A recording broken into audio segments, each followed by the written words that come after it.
Ano po yung mga requirements? Requirements? Naku, napakaraming requirements. Ang sasabihin mo lang, ako ay OFW. Tapos. Oh. Kasi it's about time na tratuhin natin sila ng VIP-ng totoo. Ang tagal ko na, Sherry, na nung nasa show business ako, siyempre, ang means of traveling namin is either first class or business class. Yan ang gusto kong matikman ng ating mga OFWs. Mas marami pa silang contribution sa ekonomiya natin kaysa sa akin. Ano? Ako nga, natikman ko yun eh. So, sila ang talagang deserving na matikman yan.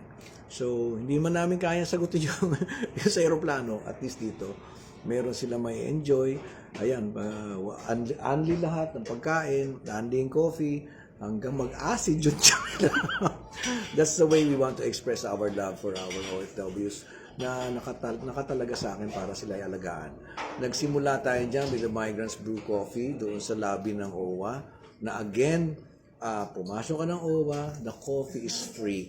And hindi yun basta-basta na yung bang nabili lang sa kung saan yung kape, hindi. Meron nag-purchase a very special Italian machine para sa kanila.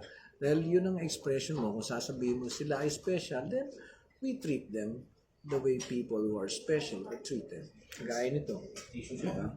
Sir, last na lang, invite po natin yung mga OFW sa mga hindi pa ho nakakaalam na meron na, bukas na pala yung OFW Lounge. Sa mga OFWs, ito, sinisimulan pa lang natin Terminal 1 muna tayo.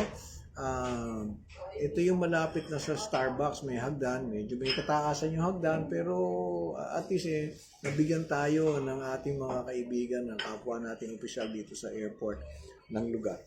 So, pumunta kayo rito, enjoy the lounge.